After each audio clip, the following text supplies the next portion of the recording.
¿Cómo están ustedes? Cuando se habla de persecución de los cristianos, asociamos enseguida la persecución de los cristianos con los leones, el circo romano, el César, Nerón, Diocleciano, etcétera, etcétera. Sin darnos cuenta de que la persecución de los cristianos está mucho más cerca en el tiempo y en el espacio. Ahora mismo la Iglesia está perseguida en muchos países. Es más, este es el momento en el que por número de perseguidos, por crueldad y también por extensión por países, en el de mayor persecución de la historia, lo dijo recientemente el Papa, mucho más que en la época del Imperio Romano. Hay persecución en Asia, en África, también en Europa. Hace solo unos días vimos la matanza en Lahore, 72 muertos en Pakistán, el domingo de resurrección, pero también los cristianos son perseguidos en Oriente Medio, en Siria, en Irak, en África. Ahí tenemos el caso de Nigeria con Boko Haram, por ejemplo, y ya digo que en Europa de manera quizá más sutil, bueno, o no sé si no tan sutil, ¿no? Porque aquí tenemos, empezando en España por las profanaciones, que es el mayor grado de persecución del cristianismo, el acoso a los cristianos, el laicismo en los colegios. Hoy mismo nos hemos enterado de que en Castilla-La Mancha PSOE y Podemos han aprobado suprimir los servicios religiosos en los hospitales públicos, ¿no? Los capellanes, las misas, etcétera, ¿no? Por lo tanto, eso es persecución. Uno de los países más castigados por la persecución del cristianismo es Irak. Irak, que ha sufrido los efectos de una devastadora guerra, bueno, en realidad más que una, varias guerras, porque fueron primero las guerras del Golfo, después la intervención norteamericana y últimamente la invasión del Estado Islámico, que ha obligado a muchos cristianos pues a irse de sus hogares, aparte de que ha matado a otros muchos. Ya saben ustedes que el Estado Islámico, los yihadistas, imponen la ley islámica y al cristiano solo le quedan dos opciones: o apostata de su fe y se convierte a la fe de Mahoma, o tiene que irse, o corre peligro de muerte, ¿no? Y eso es lo que ha pasado en Irak, donde en la última década parece que se han ido 1 millón de cristianos, se dice pronto, 1 millón de cristianos. Creo que ahora solo hay unos 120.000 cristianos aproximadamente en Irak. Para hablar de Irak tenemos aquí a tres valientes, ahora los presentaremos, de una expedición organizada por Citizen Go, Hazte Oír, Más Libres, para ayudar a los refugiados, prestar ayuda a los cristianos perseguidos, estar con la gente, con los niños, con las familias, entrevistarse con los líderes religiosos también y canalizar la ayuda de Occidente hacia esos hermanos en la fe, a esos cristianos que están en peligro, que están amenazados, que están sin hogar, que no saben siquiera si podrán volver a su hogar en ciudades como por ejemplo Mosul, que está tomada por el Estado Islámico. Esta expedición de Citizen Go es la tercera expedición del campamento Irak. Han estado en el Kurdistán, en Suleimanía, y ahí han ayudado a todas estas personas. Bueno, pues vamos a presentar a los tres valientes. En primer lugar, tenemos a Álvaro Zulueta, que es director global de Citizen Go. ¿Qué tal, Alfonso? Buenas tardes. Buenas tardes, bienvenido. Gracias.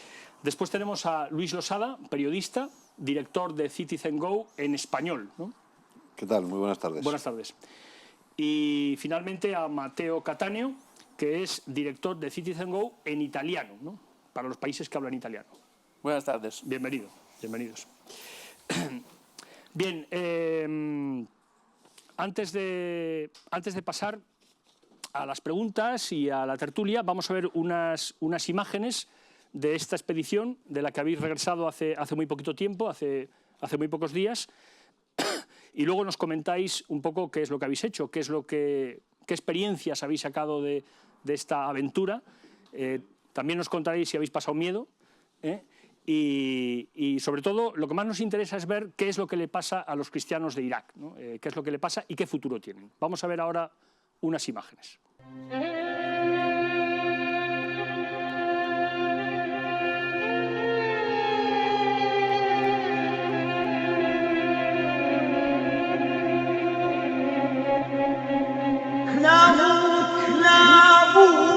كلاب من ترجحنا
Pues ahora nos vais a comentar un poco esas imágenes tan interesantes, tan impactantes que hemos visto. Yo quería preguntar a Álvaro Zulueta, bueno, que nos contaras en qué consiste el Campamento Irak, esta expedición, cómo se gestó, también cómo se financia, o sea, de dónde sale el dinero para esta aventura, ¿no? Ajá, claro, sí. Esta edición del Campamento Irak, que es la tercera, la idea nace el año pasado en Azteoir, en la plataforma Más Libres, justamente después del Congreso Todos Somos Nazarenos, que se celebró en abril del 2015 aquí en Madrid. Y fue tan impresionante los testimonios que tuvimos la ocasión de escuchar que muchos de los participantes y miembros del equipo de Azteoir en ese momento decidieron que tenían que hacer algo más y involucrarse y complicarse más la vida por aquellas personas que en ese momento estaban transmitiéndonos de que estaba sucediendo algo muy grave y mucho más cerca de lo que nos pensamos y por unos motivos que se nos eran muy cercanos. Entonces, a raíz de ese congreso, un grupo de valientes, porque ellos sí que son los realmente valientes, nosotros ya fuimos en la tercera expedición cuando ya se sabía a qué terreno íbamos, decidieron organizar la primera edición del Campamento Irak, que consistía en tener una experiencia personal de contacto directo con aquellos que estaban sufriendo directamente en sus carnes la persecución por su fe. Y se fueron a Irak, a Sulimanía, que es una ciudad al noroeste de Irak, del Kurdistán iraquí, en verano del 2015, y fue una expedición compuesta principalmente por españoles, y fue una experiencia espectacular. Después, en Navidad, un grupo de jóvenes de Azteoir fue a pasar las Navidades a un campamento de refugiados, las Navidades completas, no solamente unos días, sino Navidad a fin de año, también una experiencia impresionante. Y Citizengo, que es la plataforma que hace más o menos lo mismo que Azteoir, pero en distintos idiomas y a nivel del mundo, pues nos resistíamos a no poder participar de esa experiencia de Azteoir. Entonces organizamos la tercera edición del Campamento Irak, en este caso con una presencia más internacional. Fuimos de 7 países distintos y en un formato muy parecido a las 2 primeras ediciones, aunque el objetivo en este caso era que nuestros directores de campañas tuvieran una experiencia que pudieran compartir a los miembros de Citizengo, porque una cosa es contar las cosas y otra cosa es vivirlas. Entonces tuvieron la oportunidad de vivirlo y seguramente que su comunicación dio muchos más frutos que de otra manera. ¿Estabais muy lejos del frente, en alguna de estas expediciones, muy lejos de la zona de peligro? Estuvimos, el grupo se dividió en 2 grupos, ambos coincidimos en la parte más cercana al frente de guerra, en el monasterio de Marmati, a 3 kilómetros se podía ver el frente de guerra. De hecho, se veía desde... No se podía ver, sino que se podía escuchar. Se podía escuchar. Se escuchaban los cañonazos. Sí, seguían los ruidos de mortero. Que eso era realmente impresionante. Impresionante. Sí. Y el equipo B, que era un alemán, se quedaron 2 personas que han estado todo el mes, sí, también estuvieron no en zona de guerra, pero sí muy cerca del frente de batalla. ¿Se pasa miedo? La gente que dice cuando... Hombre, se pasa miedo antes de allí, menos, honestamente. Pero O sea, cuando llegas ahí ya... antes de sí, porque no es el miedo a lo desconocido, ¿no? Ya. Y la imagen de Irak pues no es especialmente pacífica. Y uno revisa las noticias y siempre hay unas bombas. Y de hecho el último día que estuvimos allí hubo un atentado terrorista en Bagdad, murieron 5 personas, creo, ¿no? De manera que, claro, cuando uno dice que va a Irak, pues, por supuesto, todo su entorno no está especialmente tranquilo y uno mismo tampoco está especialmente tranquilo. Ahora, una vez que llegamos allí, la situación es diferente. No es que sea totalmente tranquila como la podemos tener aquí, pero es diferente, es relativamente tranquila. Para que te hagas una idea y se lo haga todo el mundo que nos esté viendo aquí y a través de Internet, a la puerta del monasterio hay 3 tíos, 3 militares con un AK-47 defendiendo el monasterio. Entonces, eso da tranquilidad, pero también da imagen de qué situación se vive. Que los monasterios tienen que estar defendidos. Y uno va al obispado y en el obispado te miran el iris del ojo y te investigan para ver si te dejan abrir o no te abren. Y que, por supuesto, hay militares en la puerta, etcétera, ¿no? De manera que los sistemas de seguridad son muy potentes porque también los peligros de seguridad son muy acuciantes. Queda pendiente la financiación de estas expediciones. Tenía un doble objetivo, como he comentado. El primero era que los campaigners o los directores de campañas de Citizen Go tuvieran una experiencia que pudieran compartir con el resto de ciudadanos y por otro lado, para llevar los donativos que recaudamos en una campaña enfocada a los cristianos perseguidos en octubre, que gracias a la generosidad y porque nuestra gente es extraordinaria, la respuesta fue impresionante. Perdón, decir nuestra gente es todo Citizen Go de todo el mundo. De todo el mundo, sí. Hicimos una campaña a todo Citizen Go, que somos una comunidad de más de 3,5 millones de ciudadanos repartidos en todo el mundo, y les pedimos, vamos a ir a Irak, les explicamos qué es lo que íbamos a hacer y les vamos a llevar ayuda directa. De donativos para los cristianos perseguidos, si me permites decir la cifra, vamos a donar 170.000 euros y una buena parte de esos 170.000 euros los llevamos físicamente, uno a uno, con nuestra limitación que por el movimiento de divisas teníamos que no se puede mover más de 10.000 euros por persona y se los entregamos en mano físicamente a las comunidades perseguidas y a los campos de refugiados. ¿Qué es lo que más necesitan estas personas? Comida, alimentos, reconstrucción de casas, medicinas. Mi impresión fue que viven en una especie de contenedores, en unos campos de refugiados, donde no se mezclan los musulmanes con los cristianos, porque también hay musulmanes que han sido desplazados. Los campos IDPs, como los llaman ellos, de personas desplazadas. Nosotros visitamos los campamentos de los yazidís y de los cristianos. ¿Quiénes son los yazidís? Los yazidís es una religión. El equipo A no tuvimos la oportunidad de entrar en contacto con estos campamentos. El equipo B sí, y su experiencia. Bueno, los yazidís es una religión que está siendo igualmente perseguida como el cristianismo. Son minoría en Siria, en Irak, y están siendo masacrados. O sea, entonces también pues ellos están sufriendo y nos sentimos muy identificados con lo que están pasando, porque hay que entender que el radicalismo islámico no solamente afecta a los cristianos, afecta a otras minorías, incluso afecta a gran parte de la población musulmana. Pero yo por añadir, Alfonso, creo que lo que más necesitan no es dinero, sino esperanza. Sí. Porque la situación de ellos allí, desde el punto de vista material, no es nefasta. Es verdad que tienen muchas necesidades porque allí pues tienen garantizado el arroz y las verduras, pero nada más. O sea, tienen lo justo para comer y sí, para tienen lo justo para sobrevivir, ya, pero nada más. De manera que, por ejemplo, nosotros hemos financiado una operación de ojos de una persona que tiene diabetes, que estaba perdiendo la visión, y era la única persona responsable de una niña pequeña de 5 años. Sus padres habían sido asesinados por el ISIS. Y, por supuesto, no tenía dinero para esa operación y nosotros la financiamos. Pero creo que lo más importante, me parece que lo más importante para ellos y también para nosotros ha sido la comunicación. La comunicación de esperanza para ellos y de nosotros recibir su mensaje también de esperanza.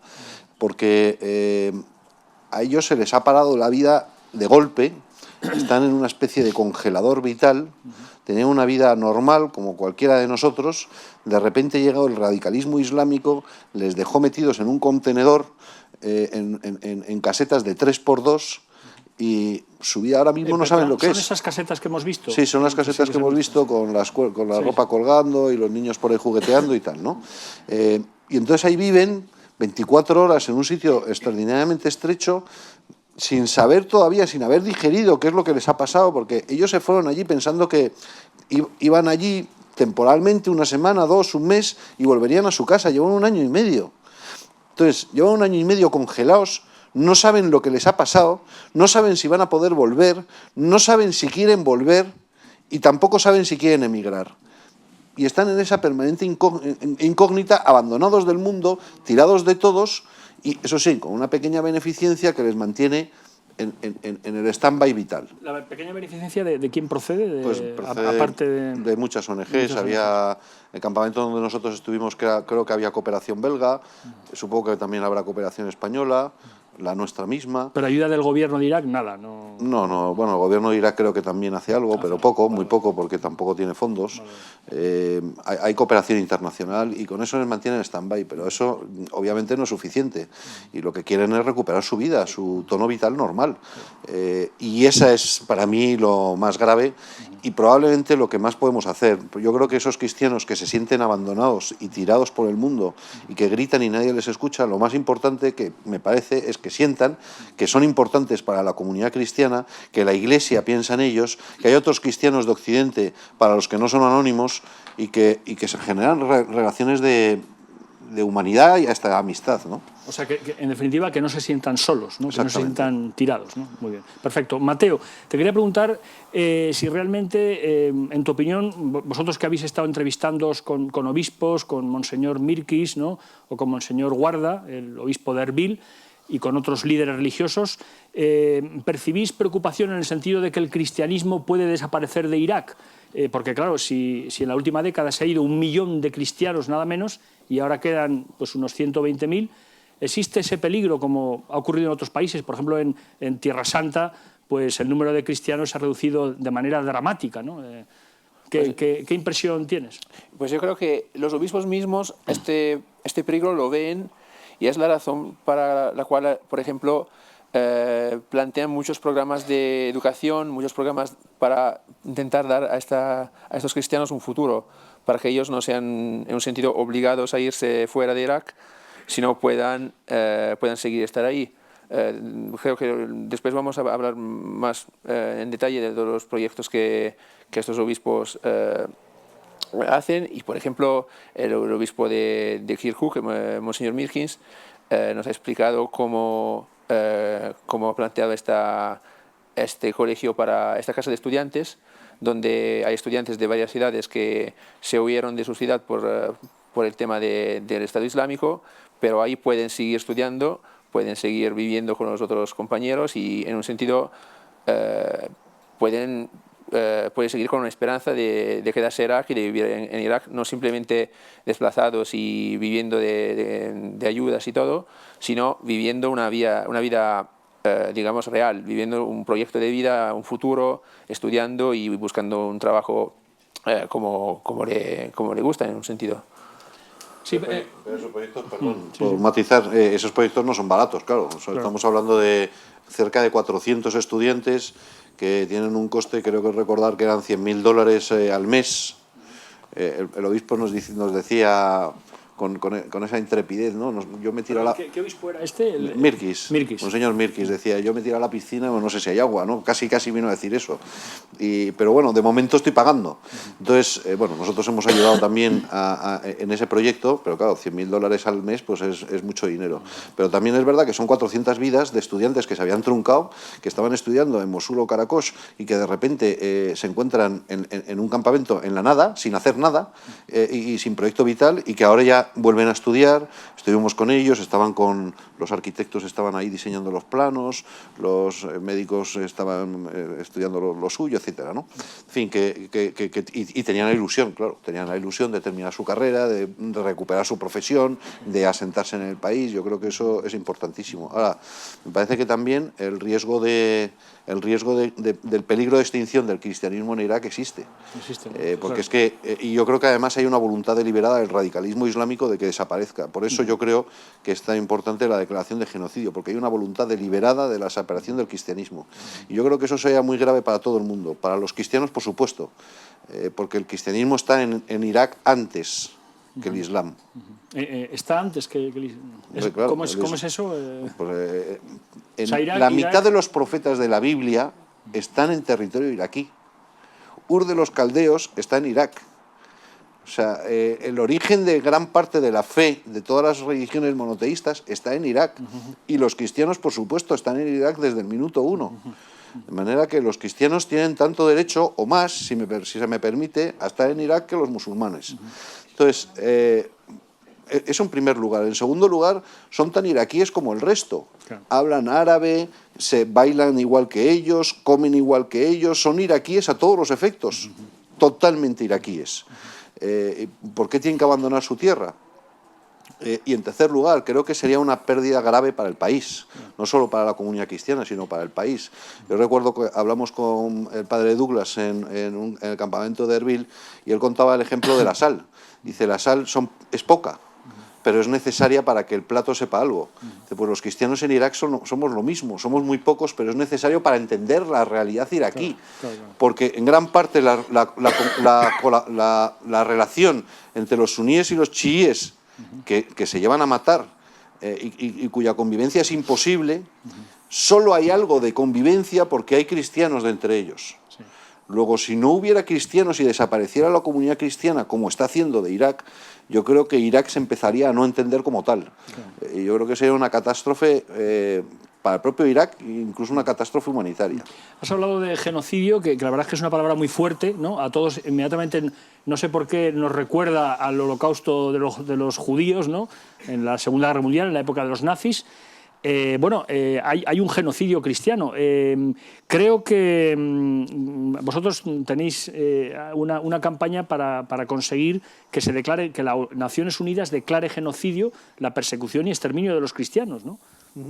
Efectivamente, recientemente el Parlamento Europeo ha hecho una declaración que yo creo que ha sido una gran victoria a este respecto.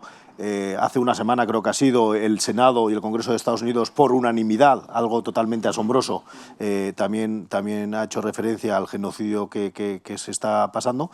Y sí, y una de nuestras campañas a nivel global es pedir también a las Naciones Unidas con las consecuencias que tiene una declaración de genocidio.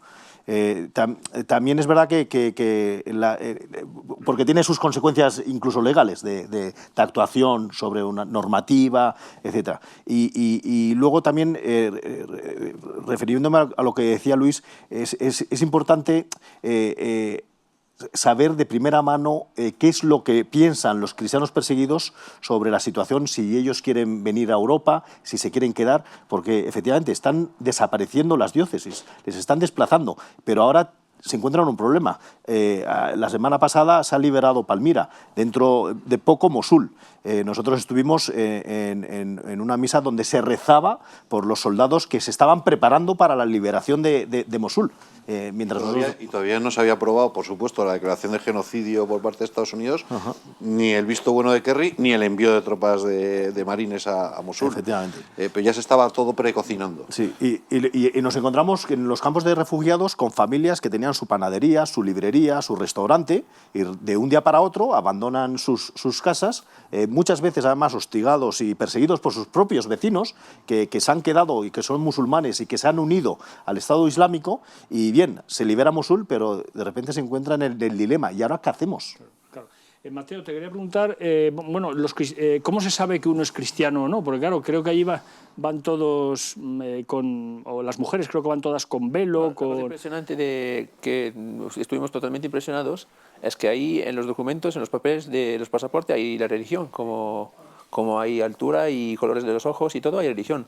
Como, en el pasaporte. Entonces es muy fácil para cualquier autoridad buscar a los cristianos y es algo que en Europa hemos olvidado afortunadamente desde 100 años. Es que en el DNI de los iraquíes tiene que aparecer obligatoriamente la religión. Sí, hay un apartado, igual que pone dirección física, hay un apartado que pone religión.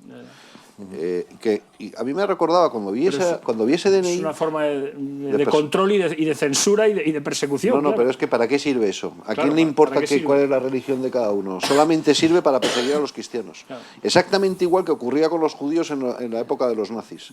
¿Por qué sabían que eran judíos? Porque lo ponía en el carnet de identidad.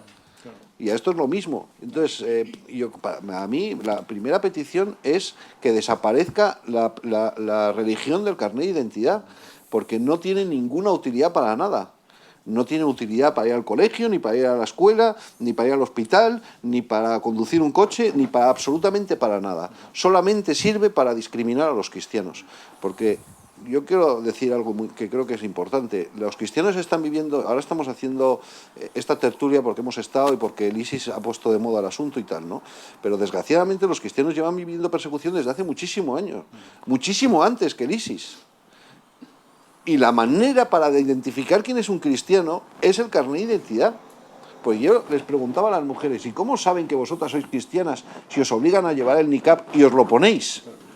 Porque cuando solamente se te ven los ojos no son cristianos o árabes, son ojos. ¿Cómo saben que eres cristiana? Dice, pues muy fácil, lo decía con toda naturalidad, por el carnet de identidad. Nosotros alucinando, pero ¿cómo es posible esto? ¿Cómo es posible que lo que sirvió para perseguir a los judíos hace 70 años se vuelva a repetir la historia otra vez?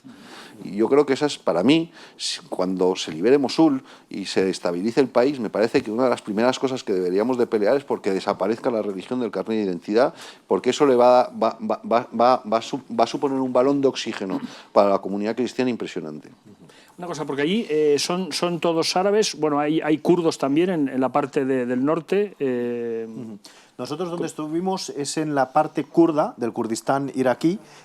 Estuvimos con lo máximo que podemos estar, que es un mes.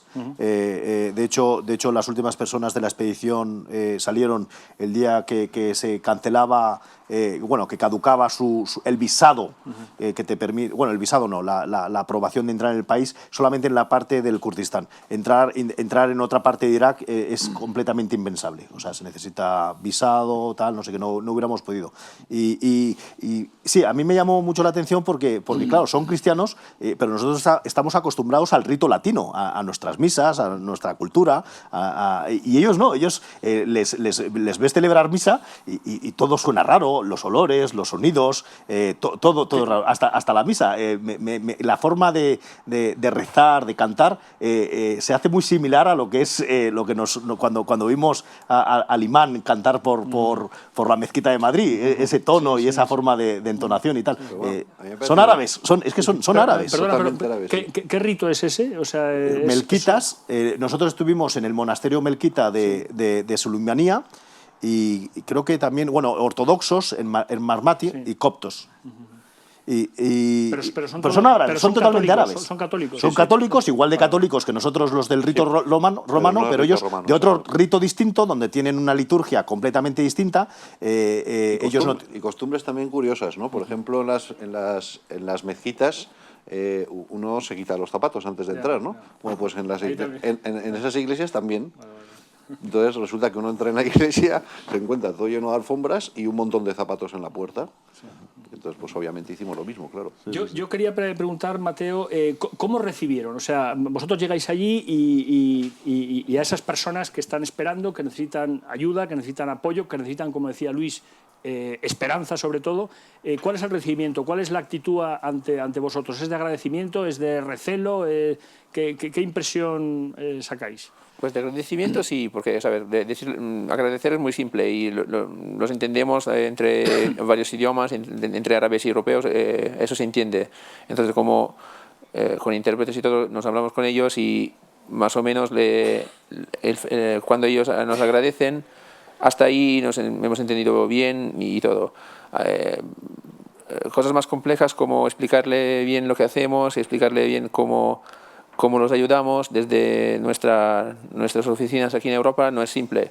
Y creo que claramente no le hemos conseguido a 100% de explicarle cómo las peticiones de CitizenGo puedan ayudarlos o cosas así. Pero por otra parte, lo que hemos visto, yo creo, en todas las personas que hemos encontrado ahí, a pesar que fueran niños o mayores o lo que sea, es un sentido de agradecer, sí, de ser felices de vernos, de ver que hay gente en otra parte del mundo que ellos se dibujan como la más rica, la más feliz de todas, donde hay gente que se va a Irak, se va en su casa, les escucha, les intenta darle ánimo, y eso creo que lo hemos conseguido.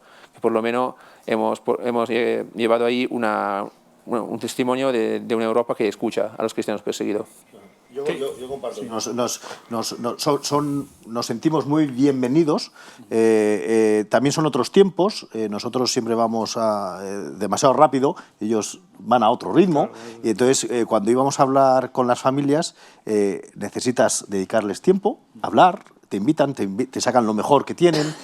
Además, es una cultura muy generosa, de mucha hospitalidad, de integrarte rápidamente en la familia. Lo que pasa que también se necesita tiempo, que es entrar en su dinámica. Al principio pues siempre íbamos muy rápido de un sitio a otro y nos dimos cuenta que las cosas funcionan a otro ritmo, ¿no? Me imagino que ir allí será como ir un poco a la Edad Media, ¿no? Digo, por el ritmo de vida, un poco lo que estabas comentando, ¿no? No, pero tienen móviles. Bueno, ya sé que tienen móviles, pero sí, eso es otra cultura, pero es cultura árabe. A mí una de las cosas que más me llamó la atención es que creía que los cristianos no iban a ser tan árabes, pero es que son igual de árabes que los musulmanes, son las mismas costumbres, no hay ninguna diferencia externa. Y la misma lengua, que no es fácil. La misma lengua y tal. Y claro, y es una cultura que no tiene a la que aquí en Europa no estamos muy acostumbrados. Bueno, sí. Yo comparto la hospitalidad. Todos nos abrieron sus casas, estaban encantados de ser escuchados, ¿no? Y luego hay un gesto que a mí me encantó y que creo que voy a incorporar, que es el gesto de agradecimiento. Se llevaban la mano al pecho. Y era un gesto que a mí me impresionó muchísimo, como que estaban realmente, yo lo sentí como que estaban realmente agradecidos. Y yo, cuando hice ese gesto, también me sentí muy bien. Me parece que es un gesto precioso, que ellos lo utilizan con bastante frecuencia. Creo que en el vídeo también salimos haciendo ese gesto. Como tampoco podíamos hablar porque no nos entendíamos en lenguaje, nos explicábamos de manera gestual, ¿no? Y creo que ese gesto dice muchísimo. Dice: estoy encantado de estar contigo, gracias por estar aquí. Una cosa, veo que ponen mucho corazón, ¿no? Es gente de mucho corazón. Pero entonces, ¿cómo se explica? Hay una cosa que aquí no la entendemos. ¿Cómo se explica que, siendo tan cariñosos, tan amables, tan ceremoniosos, luego haya compatriotas suyos que se dediquen a asesinar gente, no sé si a crucificar, sí, bueno, los del Estado Islámico, a degollar? Bueno, ¿en qué quedamos? ¿Cómo se pasa de un extremo a otro? Es por la religión. Primero porque los cristianos son minoría. Y como decía Luis, es la sal que da sabor al plato. Pero son muy pocos. Pero los cristianos son los únicos que tienen capacidad de perdonar. Y el concepto de perdonar, los musulmanes no. Claro. Entonces es un ojo por ojo y es una religión de violencia. Jesucristo es una persona de paz y de amor. Nos explicaban que el islamismo no. Es totalmente, todo está en torno a la violencia y tal. O sea, que son una serie de conceptos del pedir perdón, de reconocerse pecadores o de la caridad. Ellos tienen un concepto distinto de la caridad, también tienen caridad, pero es distinta a la cristiana, que no tiene nada que ver con los conceptos y valores que nosotros los cristianos, nuestros esquemas de valores es completamente distinto. Entonces, claro, en este caso, si no hay Dios, pues el fruto de esa religión de odio y de violencia, pues... O sea, que aunque todos sean árabes, hay un auténtico abismo entre los cristianos y los musulmanes, ¿no? De forma de pensar, de forma de actuar, de forma de concebir la vida, ¿no? Yo creo que el abismo se llama perdón. Ya, Entonces, pero los musulmanes no dan el paso. Por eso, entre los que son capaces de perdonar y los que no son capaces de perdonar. Ese para mí es el abismo. Claro, si no eres capaz de perdonar, la convivencia es imposible. Claro. Yo les preguntaba a muchos con los que hablábamos, oye, tú cuando rezas, ¿qué rezas? Porque tú no le echas en cara a Dios lo que te está pasando, tú estás aquí en un cajón de 3x2, en vez de estar en tu casa, te han congelado la vida, han secuestrado a tu hermano, han matado a tu padre, y tú no te enfadas con Dios. Y dices, no, Dios murió en una cruz, nosotros también tenemos que aceptar nuestra cruz. Bueno, pues tú no tienes ansia de venganza, no. Y eso te deja impresionado, ¿no? ¿Cómo es posible que con la situación que están viviendo y con el infierno en el que están atravesando, porque algunos tienen unas angustias vitales increíbles, porque su hermano fue secuestrado, porque el padre fue asesinado brutalmente, hay historias de pelos de punta, ¿cómo es posible que puedan seguir mirando al cielo con alegría y perdonando a los culpables? Y son capaces porque son verdaderos cristianos. Por eso yo creo que los cristianos de Irak, para mí, son la vanguardia de la Iglesia.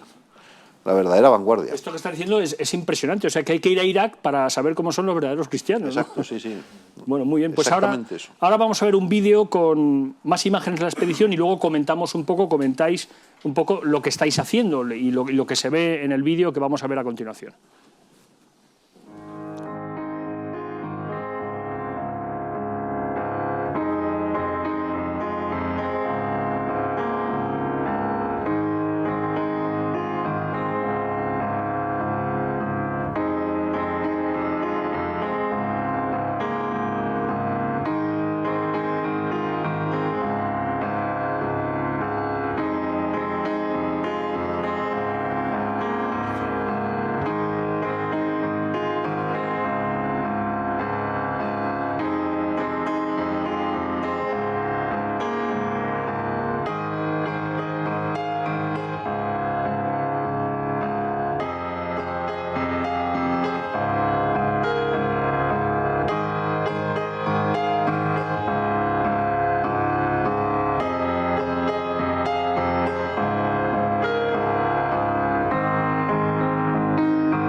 Bueno, es impactante, ¿eh?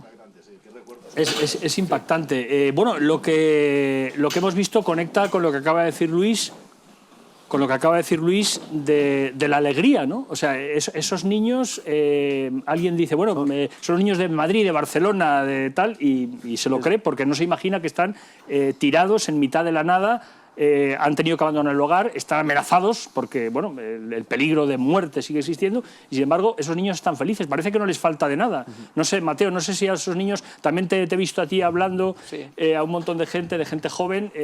¿Qué dicen los niños? ¿Qué dice la gente joven pues de allí, ¿no? Los estudiantes que fueron más o menos los únicos jóvenes con los cuales hemos hablado unos minutos, hemos hablado de sus proyectos, de varias cosas, hemos charlado así de cosas varias y de verdad hay alguno que no quiere estar en Irak más, no quiere quedarse en Irak más porque claramente ve un futuro con problemas, con guerra y todo, y solo piensa irse a Europa. Pero por otro lado, eso yo lo entiendo bien, es una tendencia que pasa cuando tú vives en un país donde hay guerra, donde no ves ninguna esperanza y nada, pero que siguen estudiando, eso ya significa que hay una esperanza, de verdad la hay, porque no están perdidos en su vida, están siguiendo con su carrera, con sus estudios. Y en tema de los niños, pues lo que dijeron de verdad no hemos entendido casi nada, porque claro, no hablaban nada. Pero yo personalmente soy muy feliz de estas imágenes que estamos viendo, donde nosotros los llevamos a este parque con varias atracciones, con cosas de niños. Y yo creo que este día ellos lo van a recordar mucho en el futuro, lo van a recordar bastante largo, porque no le va a pasar de frecuente de quedarse un día en un parque y de divertirse así. Pero una cosa, no tienen facilidades para emigrar, ¿no? Me imagino, a Europa o no sé, he visto que unos querían irse a Australia, ¿no? Una familia, ¿no? O sea, lo tienen muy difícil, me imagino, ¿no? Sí, claro. Por ejemplo, tienen papeles, no tienen dinero. Claro, no tienen papeles, no tienen hay una dinero. familia con la cual hemos hablado un día, la misma mujer que nos enseñó su carnet de identidad, que nos dijo que ella quería irse a Europa, pero tiene miedo de irse con barco por el tema de los niños, porque los niños podrían morir en el viaje. Y ese es un tema. Otro tema es que ellos se imaginan una Europa que no existe, una Europa donde cada refugiado tiene mucho dinero, tiene trabajo, tiene una casa, tiene comida, tiene todo lo que quiere, que de verdad es algo que Europa no puede ofrecerle. Pero claro, eso ellos no lo saben y ellos solo ven su pobreza de cada día. Ellos además no tienen trabajo, evidentemente. Claro. Esta gente ellos no tiene futuro. No hablan kurdo, que es el idioma que se habla ahí en el norte, que es muy diferente del árabe, y entonces es un problema más para buscar trabajo. Y además, como hemos visto muy claramente en muchas ciudades, hay crisis económica ahí también. Por ejemplo, hay muchas casas construidas por la mitad y después que se dejan. Eso enseña que hay crisis económicas y, claro, como hay crisis económicas, hay problemas de trabajo para los kurdos mismos y además no hay posibilidad de trabajar para estos árabes cristianos que llegan ahí. Muchos lo intentan, Por ejemplo, a mí me llamó mucho la atención, en uno de los campamentos donde estuvimos había uno que era peluquero, era peluquero en Mosul, y entonces montó una peluquería en el campamento. Mateo, por ejemplo, se cortó el pelo ahí. Sí. Y bueno, pues es un tipo que quería seguir con su profesión y salir adelante, ¿no? El padre Lucas también nos contó una cosa muy llamativa en el campamento de Erbil. Decía que lo más importante era escolarizar primero a los niños, porque una vez que los niños están escolarizados, la familia se ordena. Entonces las madres se pueden dedicar a lo suyo y los padres se buscan la vida como pueden. Y resulta que alrededor del campamento había miles de puestecitos de chucherías, de zumos de naranja, de no sé cuántos y tal, y muchos estaban atendidos por gente del campamento que, oye, habían sido comerciantes en su ciudad y que se encuentran ahí en la nada y se ponen a trabajar o a buscarse la vida, ¿no? Se la ganan mal. Pero yo creo que es muy importante que lo intenten y no se queden tirados en la caja esa de 3x2, que ese es el infierno, ¿no? Y yo creo que eso, en el campamento donde nosotros estábamos, también había uno de los maridos, estaba trabajando de cocinero, pero realmente es muy difícil. Primero porque no hay trabajos tampoco para los nativos, segundo porque hay una barrera idiomática y luego porque aunque encuentren trabajo tampoco solucionan la vida porque los salarios ahí son de hipermiseria, ¿no? Sí. ¿Alguno de ellos tiene familia, digamos, en las zonas ocupadas por el Estado Islámico o incluso familia musulmana? Quiero decir, ¿os habéis encontrado con cristianos que tienen parientes musulmanes o no? Vienen de zonas donde actualmente está el ISIS. Entonces, la familia no puede estar, o sea, ahí han tenido que salir todos. Un cristiano, porque ahora es el ISIS, pero antes, hace unos años, era otro grupo. O sea, el problema de persecución de los cristianos viene de muy lejos. El problema es que un cristiano, en cuanto es tomada la ciudad por el ISIS, los del ISIS, en su infinita generosidad, les dejan elegir entre convertirse al islamismo o cortarles la cabeza. Entonces, pues y esa es la situación. Entonces, no existe, no hay. Bueno, y luego aparte de impuestos o machacarles a impuestos en el hipotético caso de no sé. Y sobre las imágenes que hemos visto de los niños que contagian una alegría, Irak es un país además curioso, no solamente por las guerras que has comentado al principio, sino, por ejemplo, la electricidad es gratuita, ¿no? Pero aun siendo la electricidad gratuita, cada 2 por 3 hay apagones. Pero con precisamente porque es gratuita. Seguramente, porque suele ocurrir.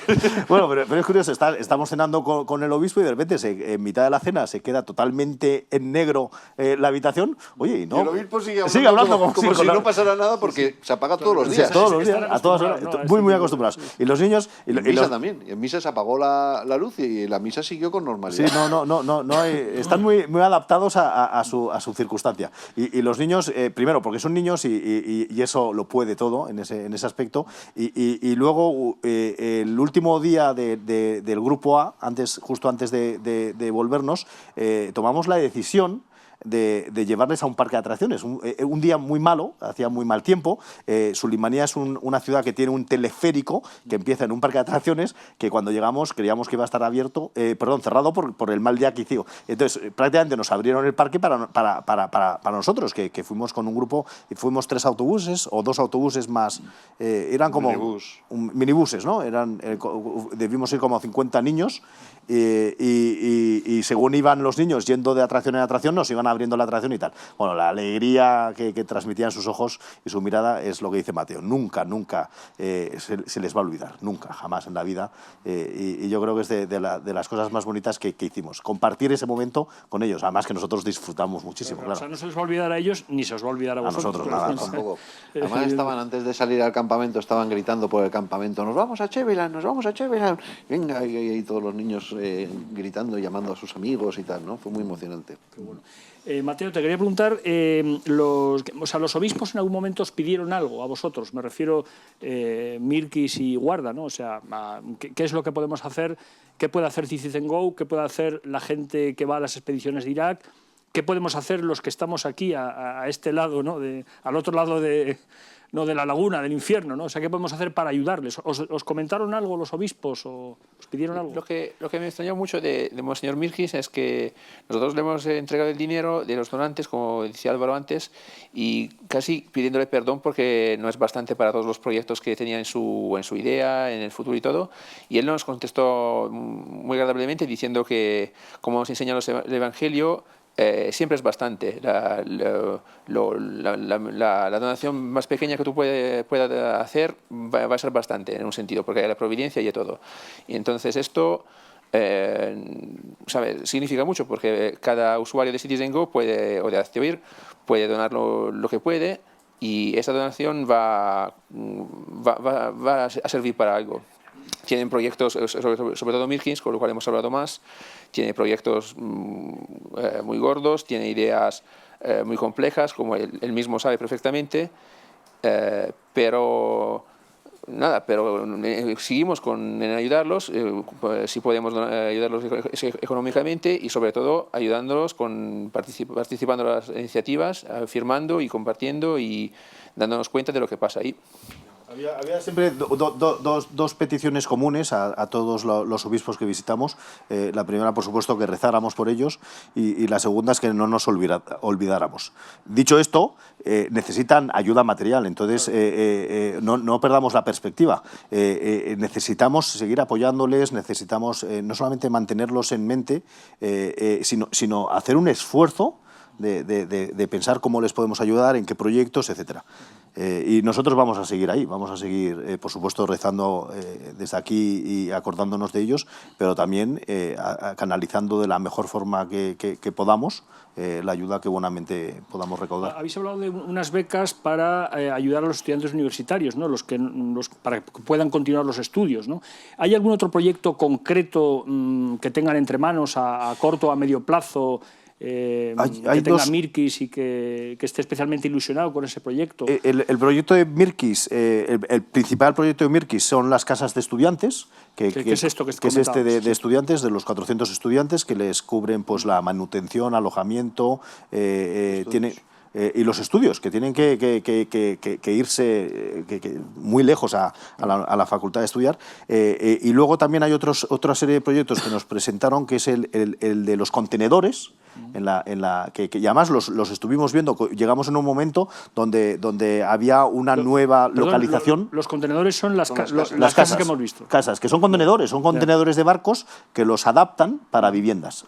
Son la misma estructura, entonces son modulares y con eso construyen lo que son los refugiados. Y luego había otro del monasterio de Marmati, que además es un proyecto muy bonito. Es la ciudad de Marmati, donde a 3 kilómetros estaba el ISIS. Hay una población totalmente destruida y quieren pues reconstruir la iglesia, quieren no tanto lo que es la ayuda, lo que decía Luis, la ayuda material, la comida, el agua y el techo lo tienen, gracias, pero necesitan proyectos de inversión para que los refugiados se queden en el país, para que se asienten, arraigan, tengan futuro. Y que no inmigren. Y que no inmigren un proyecto de, no me acuerdo cuánto dinero, ¿tú recuerdas? El de Marmati. Sí. El de Marmati eran, creo que $100.000 aproximadamente. Son proyectos muy concretos. Además, el de Marmati es uno que seguramente vamos a involucrarnos especialmente porque en el de Mirkis, en el de Marmatis, porque son además muy prácticos. Es justamente lo que queremos. Queremos que la llama del cristianismo en esas tierras no desaparezca. Y queremos que se arraiguen, las familias se arraiguen y que crezcan ahí. No que vengan a España, es mejor para todos que no vengan. Aunque ellos también hay que entenderlos. O sea, ellos tampoco quieren volver a Mosul el día que... Hay algunas familias que sí, pero hay otras que no. Entonces tampoco se quieren quedar en los campos de refugiados, quieren explorar Europa, ver... Y es muy complicado y muy delicado hacer juicios de mejor quédate ahí. Y los propios pastores también decían, es que claro, hay casos tan dramáticos, ¿cómo le voy a pedir yo a un feligres que se quede cuando sus vecinos son los que han matado a su hija? Claro. Ahora que lo dices, ¿tenéis alguna anécdota dramática de esta expedición, de algún chico que haya perdido a sus padres o alguna historia que os haya impactado especialmente? Bueno, a mí me impresionó ¿De esta mucho, o de otra o de la anterior expedición? ¿no? A mí me impresionaron mucho dos historias. Una, la mujer de que iba con nosotros en la furgoneta, que no hablaba inglés, pero ella sí. La mujer tenía un hermano secuestrado por el ISIS. Tú le mencionabas el ISIS a la mujer, la mujer era muy agradable y tal, pero tú le mencionabas el ISIS y se bloqueaba. Pues tenía una situación extraordinariamente dura. Su hermano estaba secuestrado y todavía no sabía dónde estaba, ni siquiera si seguía vivo, ¿no? Pero la historia que más me impresionó es la de Melab. Es un joven iraquí, cristiano refugiado, que a su padre lo secuestraron en el año 2007. Recogieron dinero, que no fue fácil, recogieron dinero, pagaron el rescate y en vez de entregarles a su padre les entregaron el cadáver de su padre. El cadáver de su padre estaba tan deformado que la madre, la mujer de este señor, todavía hoy está noqueada. Y él también está noqueado porque no es capaz de digerirlo. Él ha vivido la persecución siempre, debe ser un joven de unos 30 años o menos, ha vivido en persecución siempre, no ha encontrado la paz nunca, así te lo dice. En fin, eso es durísimo, ¿no? Y me parece que también indica mucho porque señala que el problema no es el ISIS de hace 2 años, el problema desgraciadamente es muy viejo. Este chaval vio a su padre destrozado en el año 2007 y ahora va a vivir toda su vida con la figura, con la imagen, con el rostro de su padre destrozado hasta que fallezca. A mí me parece durísimo. Él es, por ejemplo, uno de los jóvenes que no va a volver a Mosul. Él no puede volver a Mosul. Mosul es la ciudad donde secuestraron a su padre. Mosul es la ciudad donde le hicieron la vida imposible, donde le machacaron cuando estaba estudiando, porque a los cristianos en la universidad también los discriminaban. Él es, por ejemplo, de los que no va a volver, pero también hay casos de los que aspiran a volver. ¿Alguna otra anécdota tenéis? Mateo. Sí, desde la primera que dice Luis de esta mujer, de la esposa del chofer, a mí me extrañó mucho porque lo que pasó es muy dramático, porque cuando ISIS estaba llegando a Mosul, su padre, el padre de esta señora, no quería irse, claro, porque como es un señor mayor, me imagino que tenía su casa, que ha vivido ahí, no sé, 70 años, y no quiere irse por nada, no quiere abandonar a su ciudad y su casa y todo, y ese hermano no ha querido dejar a su padre solo. Entonces el hermano se quedó con el padre y cuando ISIS llegó ahí, secuestró al hermano, como es relativamente joven, y dejó al padre. Entonces ahora el padre está en Kurdistán, está en un campamento sin ningún problema, pero el hermano todavía está secuestrado. Y esta mujer dice sin problemas que ella piensa que el padre es culpable, porque el padre, como no quería irse, por su culpa el hermano ahora está secuestrado, que es muy dramático porque nos enseña el efecto que estos actos terrorísticos puedan hacer en el sentido de destruir familias, de las relaciones familiares entre hija y padre, porque al final eso está pasando. Sí, no, muchas historias. Es que cualquier familia, todos tenían algún hermano, algún hijo, algún familiar que o bien estaba secuestrado o bien había sido asesinado. No, son historias dramáticas y tremendas que están ocurriendo ahora mismo, porque nosotros estamos aquí cómodamente en Occidente, pero ellos se quedan ahí. Y es el baluarte del cristianismo, porque también hay que decir que es una fe que el cristiano ahí vive la fe, cree en Dios. Es una cosa que es parece obvia, pero no lo es. En Occidente yo tengo muchas dudas de si realmente los cristianos creemos en Dios. Bueno, ellos lo creen y participas en su liturgia, en las misas y en sus oraciones y se te pone el corazón encogido. Es decir, pero estos sí que... Ellos lo viven, de verdad. Pero bueno, tienen una fe y un testimonio pero inquebrantable, porque ellos lo tienen muy fácil, si simplemente con bajar su nivel de exigencia, oye, dejar de participar en las misas y dejar de participar en tu comunidad, se te va a solucionar mucho el problema. En la universidad ya no se van a reír de ti, no vas a ser perseguido en tu oficio, vas a poder quedarte a vivir donde has nacido. No, ellos son incapaces de renunciar a su fe y están dispuestos a lo que están dispuestos, a dejar a su familia, a dejar su ciudad, a dejar a su propio país por no renunciar a su fe. Me recuerda mucho a San Policarpo, que decía a sus cautores el sufrimiento que me vais a infligir y la tortura pues al final durará horas, pero la eternidad, la salvación de mi alma es eterna, ¿no? Pues y ellos lo viven así, saben que están expuestos a ser secuestrados o a que un mortero de los que oíamos les vuele la cabeza, pero bueno, pero eso no vale nada comparado con la salvación eterna. Hay iraquíes, ¿sabéis de iraquíes cristianos que hayan apostatado? O gente que haya dicho, que se hayan quedado en la zona dominada por el Estado Islámico y hayan dicho, yo apostato de boquilla, pero sigo viviendo aquí y tal. No, ese es el mismo planteamiento que me hacía yo, porque yo, yo probablemente habría hecho eso, ¿no? Para sobrevivir, vamos. Claro, luego ya hablaremos, ¿no? Claro, y yo ya creeré en lo que me dé la gana, porque nadie se va a meter en mi conciencia, ¿no? Pero es que ellos ni se lo plantean. O sea, el hecho de hacer un papel para renunciar a tu fe no se lo plantean, no lo van a hacer, no lo hacen. Y luego coges y ves a los dibujos de los niños y los niños te dibujan al ISIS degollando, los niños de 4 años te dibujan al ISIS degollando y luego les ves jugando por ahí, que has alucinado, o arrastrando una cruz. O sea que los niños viven la fe con una naturalidad, la misma naturalidad con la que lo viven los padres, y los padres son incapaces de renunciar a su fe. Por eso digo que para mí es la vanguardia de la Iglesia. Esta gente, ¿cómo es posible, no? Porque cuando uno se mira a sí mismo el corazón, mediocre, y dice, uno pues apostata, hace como que apostata, se pone debajo de la mesa. Ellos no. Ellos no renuncian a su fe, no lo van a hacer nunca. Yo no sé si existe. Probablemente existirá alguno, Desde luego yo no los hemos conocido y creo que probablemente no existen muchos.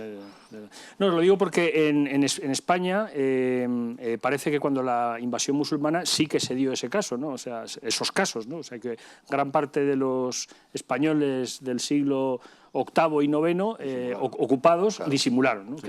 Que luego eran los cristianos mozárabes, etcétera, etcétera, ¿no? Pero vamos, es que es una tentación muy comprensible, muy natural, ¿no? claro. Muy natural, muy natural. Nadie está obligado a ser mártir. También es verdad que esta época de martirio, la sangre de los cristianos es fermento de nuevos cristianos. Entonces ahora no lo veremos, pero nuestros hijos verán un florecer. Si es que es así, si es que esta sangre no es en balde, si es que dar la vida por Cristo como lo están dando no puede ser infecundo. No lo veremos, porque ahora y no caigamos en la desesperación de decir es que esto está peor, es que si no es el ISIS luego vendrá. Es que da igual, si es que llevan ahí siglos y yo creo que uno de los motivos por los que llevan siglos de persecución. De persecución, y es precisamente por eso, precisamente porque el martirio lo llevan intrínseco en sus venas. Y además ha sido una iglesia que nunca ha recibido el apoyo, ni la protección, ni la tolerancia siquiera del poder político, nunca. O sea, ellos no han tenido la situación que hemos vivido aquí, de compadreo con el poder político, no. Me refiero a los siglos pasados. Allí no, nunca. Siempre han estado perseguidos, siempre han sido minoría, siempre han estado asfixiados por el poder político, ¿no? Entonces, están acostumbrados a vivir en la trinchera. Esto no es de hace 2 años, esto es de hace siglos, en trinchera permanente, sin renunciar a su fe. A mí me parece impresionante. Sí. Bueno, precisamente creo que este fin de semana hay unas jornadas sobre el martirio cristiano aquí en Madrid, con una conferencia que da Monseñor Martínez Camino, hablando de este tema precisamente, y unas declaraciones que ha hecho a Alfa y Omega, ha dicho que mientras haya iglesia habrá martirio. O sea, como que el martirio es una señal identificatoria de lo que es el cristianismo, ¿no? O sea, si no hay martirio, mala señal, ¿no? Es que tampoco los españoles somos ajenos, también hemos tenido, la Iglesia española ha sido testigo de grandes mártires. En el siglo pasado muchos de nuestros hermanos murieron solamente por nuestra fe. Y Monseñor Camino, además, ahora que lo comentas, es que es un experto. Él tiene documentados, yo una vez en una conversación con él me asombró.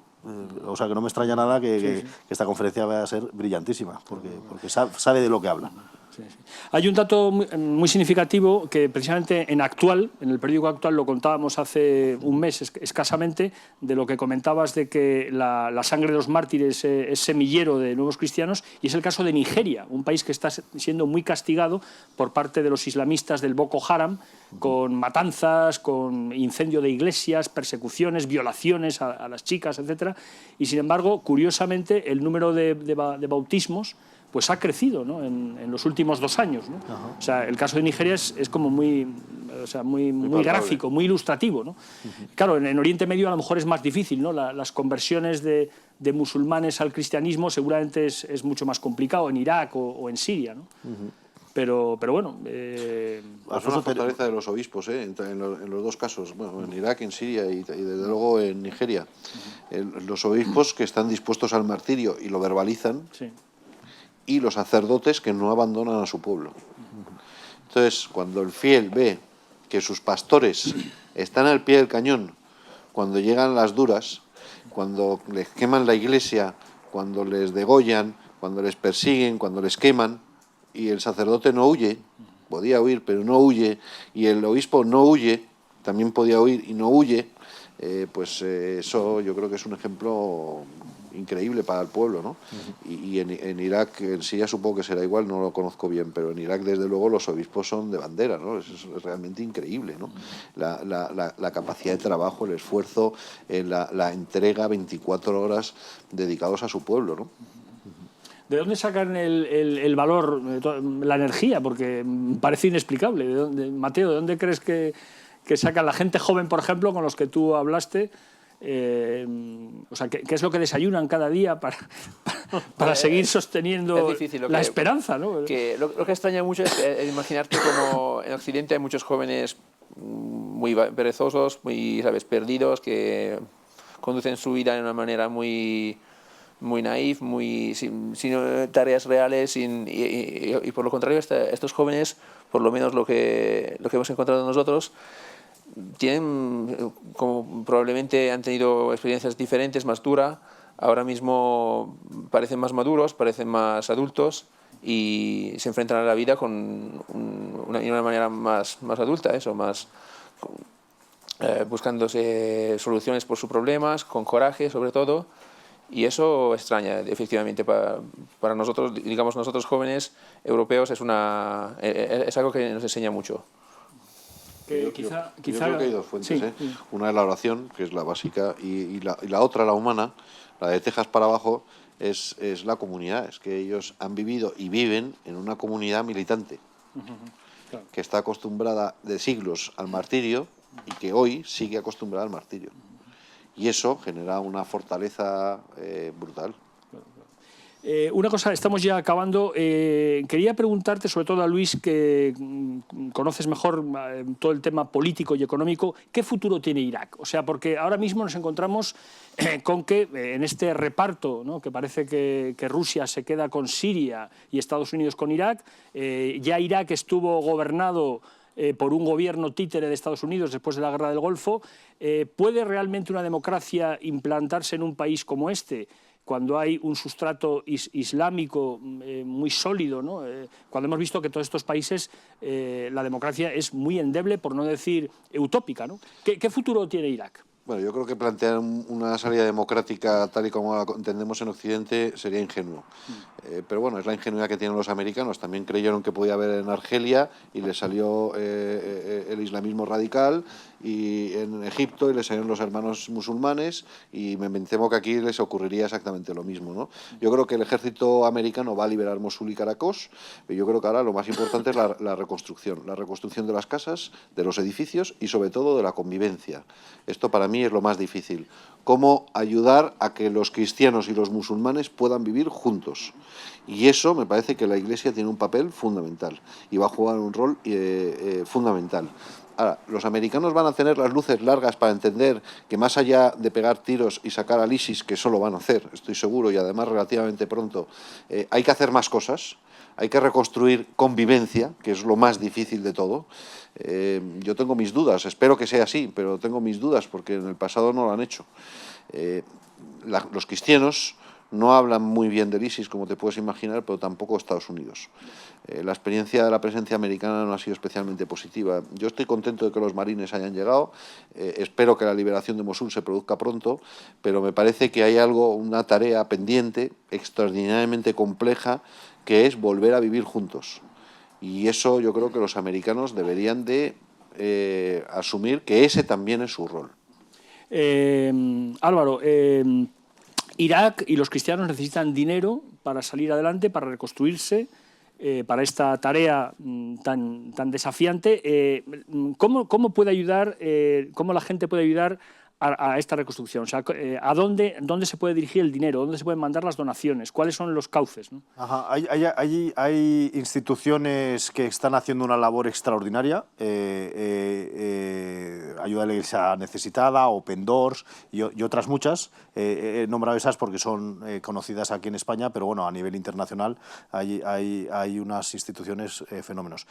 Citizen Go también canaliza ese tipo de ayudas, no solamente a Irak, porque Irak es una parte, también hemos colaborado y vamos a seguir colaborando con un proyecto en Malula, en Siria, en Nigeria, etc. Y luego también porque aunque hacemos desde Citizen Go una ayuda muy directa y concreta, también nuestra misión es comunicar. Y en esa misión estamos organizando el Congreso, la segunda edición del Congreso Internacional, todos somos nazarenos, que van a ser dentro de, ya no quedan ni 30 días, el 29 y el 30 de abril en Naciones Unidas, en la sede de las Naciones Unidas, en Nueva York, vamos a celebrar este Congreso Internacional. ¿Y quién va a venir?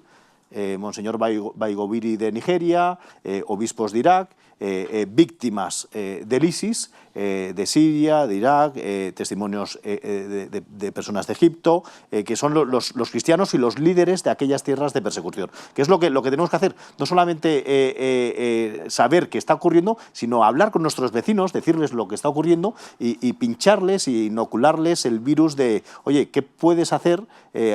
Aunque no puedas a lo mejor escribir una carta al director, sí que puedes hacer un donativo o puedes... y luego rascarse el bolsillo, porque al final esta gente está muy bien que nosotros comuniquemos, pero también necesitan pagar todos los días, aunque la electricidad sea gratis, la comida no es gratis. Terminamos. Veo que ser cristiano resulta peligroso, sobre todo en algunos países. Hay un icono de la persecución del cristianismo que es Asia Bibi, muy conocida por todos los aquí presentes y todos los que nos están siguiendo. Como todos sabemos, Asia Bibi ahora mismo está amenazada otra vez de muerte. Los fundamentalistas en Pakistán han lanzado una campaña para que se ejecute a Asia Bibi, para que no salga viva Asia Bibi. Se ha visto el otro día en la matanza de Pascua en Lahore. ¿Y qué podemos hacer ante esto? Pues podemos hacer dos cosas. La primera, rezar.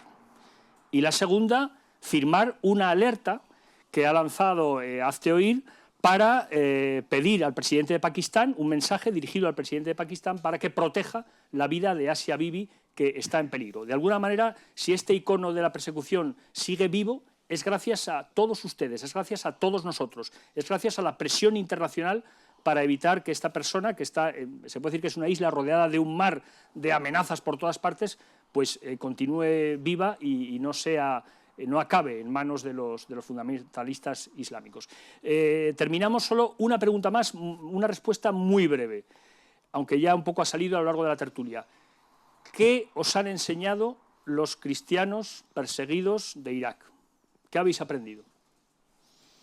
A mí me han enseñado fe y esperanza y capacidad de perdón. Para mí están en la primera línea de la trinchera.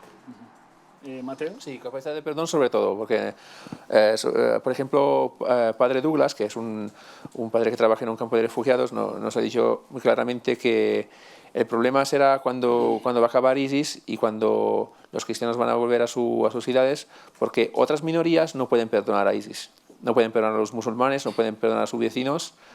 Y él decía de manera muy natural que sí, que los cristianos pueden, que es muy fuerte. Si este padre fue secuestrado por un grupo de terroristas un mes y se quedó un año a la cama por las heridas que tenía, y todavía dice que de manera muy natural que los cristianos pueden perdonar. Eso es muy fuerte.